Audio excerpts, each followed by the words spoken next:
So you have been doing ads, content, you have been all over the place and you've been trying to market and you're starting to wonder if it's about time you changed your strategy because it doesn't seem to work. Well, then this video is for you.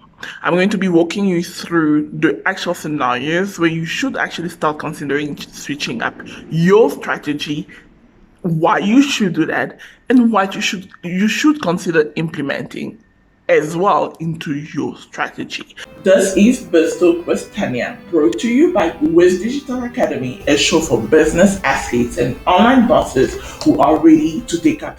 Now, if this is your first time, I'm Tanya. I'm based in Johannesburg, South Africa, and I am a marketing strategist and business coach. And I work primarily with coaches, authors, content creators, course creators, as well as service-based companies such as SAAS and other agency owners to turn social media into a client acquisition machine by using content. Now, I have forgotten my intro because it's been a while since I actually filmed any video, and I actually didn't mean to film this video. It's actually Thursday, the 8th of September, and it's 10 o'clock, and usually a video is up around 12. So I'm going to try to do this without a lot of edits, but I hadn't planned to do a video, but there's an interesting question that came to my inbox, and I'm going to try to read it on my other phone, and then I will pick up the conversation. So, hi Tanya, hope you're good. I've been loving your content, and it has really been helpful.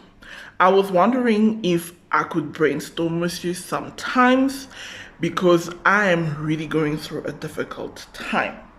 I've been doing content, I'm all over Facebook groups, I'm really trying to get my first few clients into the door, but it doesn't seem to work, and I am perplexed as to why. Could you perhaps tell me what could be the issues and when should I consider switching things up? Because I'm really considering perhaps trying ads. All right, so I'm not gonna say the name, but yeah, so that was the question. Now, I get these kind of messages a lot, and I can't possibly get onto brainstorming sessions and free consultations. So most of the time what I try to do is actually answer these in content so it can be leveraged. So what I'm going to try to do, I made some notes, and I'm going to try to cover this as quickly as I can. I'm going to try to keep also this video under 15 minutes. So when should you switch up your marketing strategy to find clients for your software or service-based business? Now, this for course creators, coaches, authors, entrepreneurs, SaaS, because yeah, y'all also included.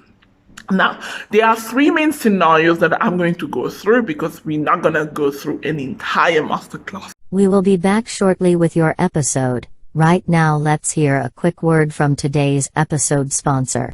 Are you looking for a simple way to start making sales?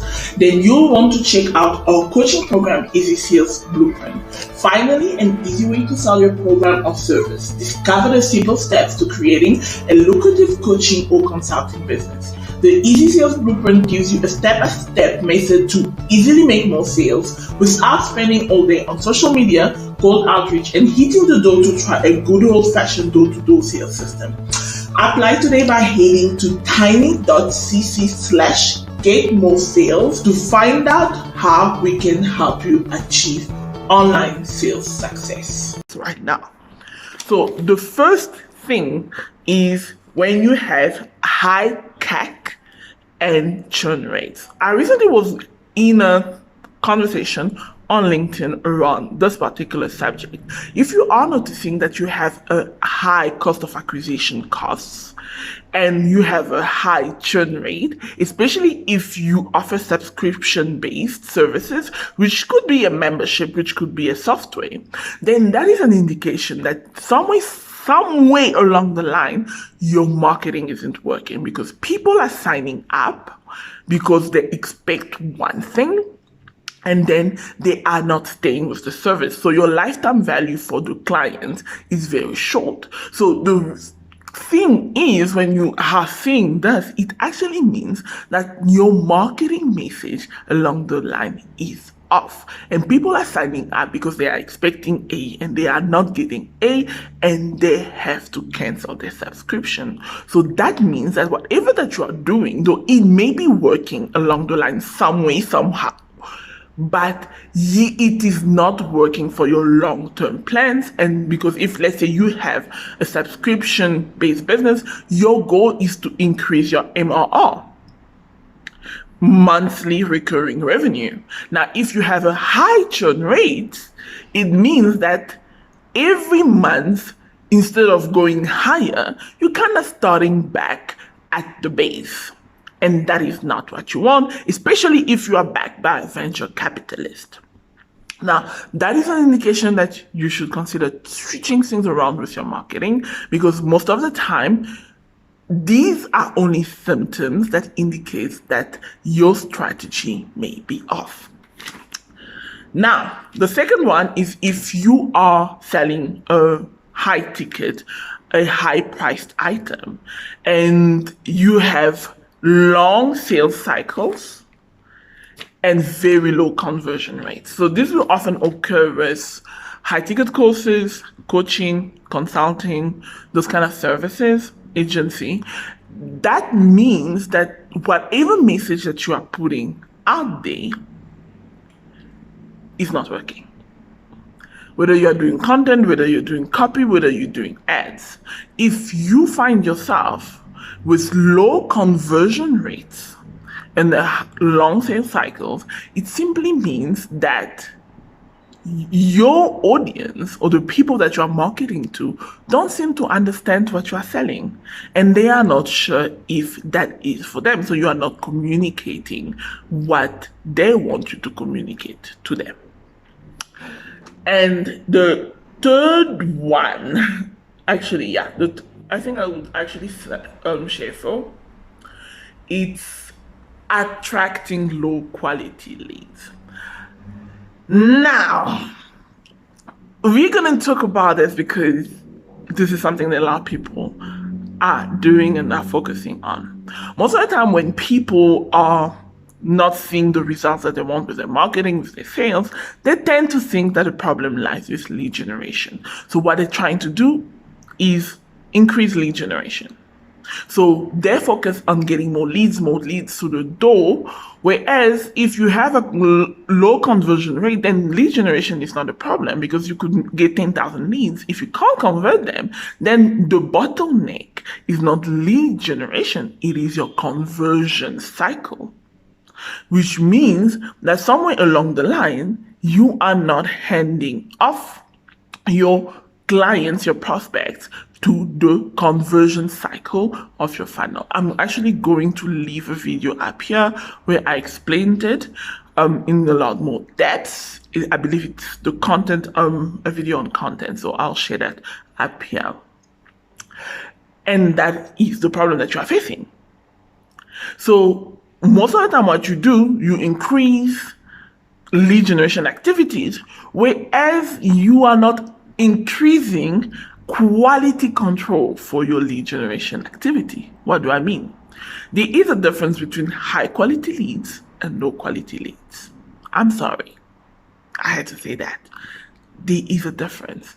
They are high quality lead. Those are leads with high intent to buy.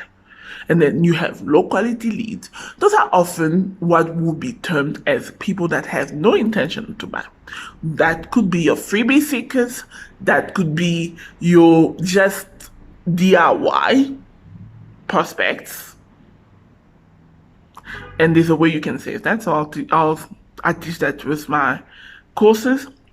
So there's a way you can save that. But there is a difference, because the reality is the people that often download your free things are not necessarily the people that will buy from you. Only a small percentage of them would. So we are often taught, especially in the online space, oh, create a lead magnet, create a lead magnet. Now that I have a lead magnet, you will see down there. I have two of them, and you will see down there. But my purpose for those lead magnets are not necessarily to immediately convert you, though there is a conversion cycle included in that, but it's primarily to lead you into becoming a high intent prospect. So that is that. So lead generation, as is being taught, can actually cause more problems for your business. So the next one is only focusing on intent leads. Now, especially for those that run ads, especially let's say on Google, not on Facebook, because social media ads are not necessarily those that target intent. Most of those those ads are run on Google. Trying to target high intent leads, as I say, is now a race to the bottom, because everybody now is trying to capture the 3% that are ready to buy. So that is the ready to buy prospects that are in the market or ready to buy. Now there's a problem with this. And that is something that I've actually done myself. So I'm speaking from experience. There's a time I signed up for a particular service that actually provides you with high intent leads. And when I engage the service, it's a software kind of thing. There's something that I noticed with the leads that I was trying to. The problem the problem wasn't that they didn't have the intent to buy, but because they had no brand affinity to me, they were primarily focused on features, benefits, and what they could get for the least price. So they were very much there was a price resistance in what they were willing to pay, simply because they did not know my brand and had no affinity to it. So when you only focus on capturing those intent leads, the reality is it doesn't always work in your favor, especially if you are trying to go for the premium buyers and you have a premium service that you are trying to sell. Yes, there's a way you can hand off those leads eventually if they end up buying, to the other cycle of your sales funnel, but it is not as easy as people would like you to believe. Now, why do you want to actually change up your marketing strategy? First thing, how we buy has changed. How many of you, myself included, think about it, before you make a purchase, you've actually called up a friend to recommend a place? How many of you want to go to a restaurant, and you reach out to a friend, oh, can you recommend a restaurant? Or can you recommend ABC? Most of us do that. Let me give you an example, because I've had the opportunity to consult a couple of venture capitalist companies that wanted to acquire certain businesses. So in one of those consultations, because I wasn't too familiar with one of the projects, I reached out to my number two, Kanya Hay, who's also a previous client. I'm like, listen here, there's this project that I'm working on for a client, and this is the companies that they are looking for. Kanya then reached out to a company that she had attended one of the webinars on what they do. And then we had a meeting, and yeah. You get me? So I didn't go online immediately searching for those type of companies that the client was looking for, because I could have done that, and I promise you I would have found ads that were trying to capture my intent. Because yes, I'm at that present moment, I'm intentional about what I'm looking for. But here is the thing, I first went on to look for recommendations from somebody that I know, like, and trust. And that is where a lot of us are making most of our purchases. Most of us are making purchases like that. I mean, recently, there was somebody that reached out to me that, hey, Tanya, I'm looking for this, for a coach, business coach that specifically specializes in ABC. That was not one of my specialization, which was hiring. But I reached out to a coach that I had consumed the content and that I knew, liked, and trusted. And the fact is, I have never worked with her personally. I've never worked with her personally. I've bought a couple of her courses, but I've never worked with her personally at such a high level and recommended her as the coach for this person. Another one is another colleague reached out to me that she needed a mindset coach for one of her clients, and could I recommend somebody?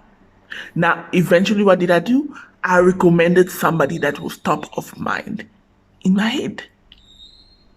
So, this is how most are making decisions. However, a lot of business owners are not capitalizing on that. So, I think I kind of hinted at what I'm saying that people should do when it comes to their marketing already. Now, here are certain tips that I want you to start implementing. So the first one is storytelling. I'm going to give you a quick story as to why I recommend storytelling. A few months ago, I was using a couple of tools for appointments. Calendly, which was highly recommended by a lot of people, but I wasn't really a fan of Calendly. And I was testing out another product that I actually liked and I would recommend people use because I liked their features. However, something ended up changing my mind and I ended up going with Calendly. And it is not because I added a new feature of benefit. It was simply because I heard the founder's story and the fact that he was African. Born in Africa, went to the US when he was 15, and then eventually later on created his company. Now, because I have strong Pan-African values, and I strongly believe in supporting other African businesses, that is the only way for us as Africans to develop our continent, I ended up signing up with Calendly, close to a year now, simply because I wanted to support another African dream. You get me? So that simple fact is what shifted my money towards Calendly. Wasn't the features, wasn't the benefits, because the other tool I was testing out definitely was cheaper and had better features and benefits compared to Calendly. So storytelling is something that you will notice that I also do quite a lot in my content and copy. But we kind of at 17 minutes, I'm going to try to push this thing. Second thing is focusing on creating demand. And you create demand by also implementing content. One of the things that I love, and that I strongly advocate for companies is to implement content marketing into their business. Why? It is because it helps you create demand. It helps you become top of mind for people, even those that will not buy from you. Listen, I've had people recommend me for work, even though they've never worked with me. I have landed clients consulting gigs with venture capitalists where I had to review a marketing plan or create a marketing plan for newly acquired companies simply by creating content. So what I'm talking about is not hearsay. These are things that I myself have experienced. So content is one thing that will get you into the room with the right people if you do it right. I repeat, if you do it right. So this is what I wanted to share with you.